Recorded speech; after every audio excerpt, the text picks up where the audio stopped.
نہر کے کنارے واقع گلابی باغ میں رنگ برنگے گلاب کے پھول کھلنے کی دیر تھی کہ ہر طرف خوشبو ہی خوشبو پھیل گئی۔ خوشبوؤں کی پری موسم کے بہار میں ان پھولوں میں آ کر سما جاتی، جس سے ہر طرف خوشبو ہی خوشبو پھیل جاتی۔ مالی گلاب خان گلاب کے پھولوں کو دیکھ کر پھولا نہ سماتا۔ گلاب خان کی عادت تھی کہ وہ ایک ایک پھول کو سونگھتا اور ایک ہی جملہ دہراتا: واہ، کیا بھینی بھینی خوشبو ہے۔ گلاب خان کو کیا معلوم تھا کہ سارے گلاب آپس میں باتیں کرتے ہیں، اپنی خوبصورتی پر ناز کرتے ہیں۔ وہ گلاب خان کے سامنے اپنی اپنی ٹہنی پر لہراتے ہوئے بل کھاتے ہوئے باتیں کرتے جاتے۔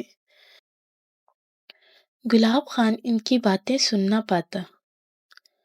گلاب کے پھولوں اور خوشبو کی پری کے درمیان کئی دنوں سے ایک بحث جاری تھی۔ یہ بحث اس وقت شروع ہوئی جب ایک آدمی نے سرخ پھول کو سونگھتے ہوئے کہا: بہت اچھی خوشبو ہے، دماغ معطر ہو گیا۔ یہ بات سن کر خوشبو کی پری نے سرخ گلاب کے پھول کی طرف دیکھا اور کہا: تمہاری جو تعریف ہو رہی ہے میری وجہ سے ہو رہی ہے، تمہاری ساری اہمیت میرے دم سے ہے۔ میں نہ ہوں تو تمہیں کون پوچھے، میں ہوں تو تم ہو۔ سرخ گلاب نے خوشبو کو گھورتے ہوئے کہا: واہ، اچھی کہی، تمہیں سونگھنے کے لیے ہمارا ہونا بھی ضروری ہے نا؟ واہ گلاب میاں واہ، میں چلی گئی تو تم سب پھولوں کو کون پوچھے گا؟ خوشبو پری کی باتیں سن کر ہر گلاب نے اس کی طرف دیکھنا شروع کر دیا۔ ایک ٹہنی پر اگے ایک ننھے سے گلاب کے پھول نے خوشبو سے پوچھا: کیا تم مجھے بھی چھوڑ جاؤ گی؟ ہاں ہاں، میں تم سب کو چھوڑ جاؤں گی، پھر کبھی واپس نہ آؤں گی۔ گلاب کے پھول سمجھے کہ خوشبو پری یہ بات انہیں بس ڈرانے کے لیے کہہ رہی ہے، لیکن انہیں اس وقت بہت صدمہ ہوا جب رات کی تاریکی میں خوشبو پری چپکے سے پھولوں سے نکل کر دور چلی گئی اور اپنی ساری خوشبو اپنے ساتھ لے گئی۔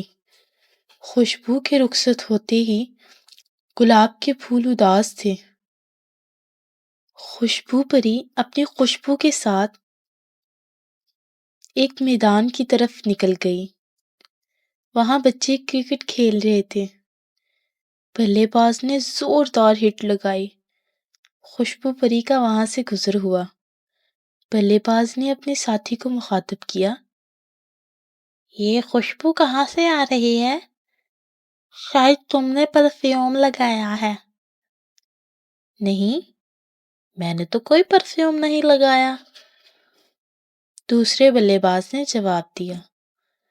خوشبو پری میدان کا چکر لگا کر بازار کی طرف بڑھ گئی۔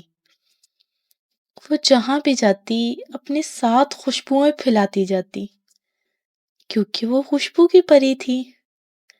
سب کو اس کی موجودگی کا پتہ تو چل رہا تھا، مگر کوئی اسے دیکھ نہیں پا رہا تھا۔ خوشبو پری جہاں بھی جاتی لوگ یہ سوال کرتے: خوشبو کہاں سے آ رہی ہے؟ کسی کے پاس اس سوال کا کوئی جواب نہیں تھا۔ دوسری طرف پری پکار پکار کر کہہ رہی تھی: میں خوشبوؤں کی پری ہوں، میرا نام خوشبو ہے، لیکن کوئی اس کی پکار نہیں سن رہا تھا۔ پری کئی دنوں تک ادھر ادھر گھومتی رہی۔ اسے لگ رہا تھا کہ اس نے اپنی پہچان کھو دی۔ اس نے باغ اور باغ میں موجود گلاب کے پھولوں کو چھوڑ کر اچھا نہیں کیا۔ گلاب کے پھول بھی اس کے بغیر اداس تھے۔ وہ خوشبو کی راہ تک رہے تھے، جس گلاب کے پھول کا خوشبو سے جھگڑا ہوا تھا اس کا سر ندامت سے جھکا ہوا تھا۔ سب پھول اس سے ناراض تھے۔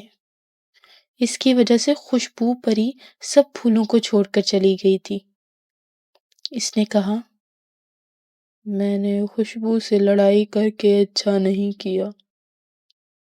خوشبو واپس پائے گی تو میں اس سے معافی ضرور مانگ لوں گا۔ پری کے بغیر ہم سب ادھورے ہیں کیونکہ اسی کی خوشبو سے ہم زندہ ہیں۔ سرخ گلاب کی باتیں پری سن رہی تھی۔ وہ چپکے سے باغ میں لوٹ آئی۔ وہ درختوں کے قریب کھڑی تھی۔ اس کے باغ میں آتے ہی ہر طرف خوشبو بکھر گئی۔ گلاب کے پھول سر اٹھا اٹھا کر پری کو دیکھ رہے تھے۔ اے پیارے پھول، میں لوٹ آئی ہوں۔ میں نے خوبصورت پھولوں کو چھوڑ کر جان لیا کہ میری پہچان صرف تم ہو، صرف تم، اور ہماری پہچان بھی صرف اور صرف تم ہو، صرف تم۔ سرخ گلاب نے خوشبو کی بات درمیان سے اچک لی۔ تو اب یہ دوری کیوں کر رہے ہیں؟ خوشبو یہ بات سن کر ہنسنے لگی۔ چھوٹا ننھا پھول پھر سے بولا، آؤ پری، پھولوں میں دوبارہ سما جاؤ۔ ننھے پھول کے اتنا کہنے کی دیر تھی کہ خوشبو ہر پھول میں بس گئی۔ اب باغ کا ہر پھول پھر پہلے کی طرح خوشبودار تھا۔ اس دن کے بعد نہ گلاب کے پھول خوشبو سے جدا ہوئے اور نہ خوشبو پری انہیں چھوڑ کر کہیں گئی۔ سب ہنسی خوشی ایک ہی جگہ پر رہنے لگے۔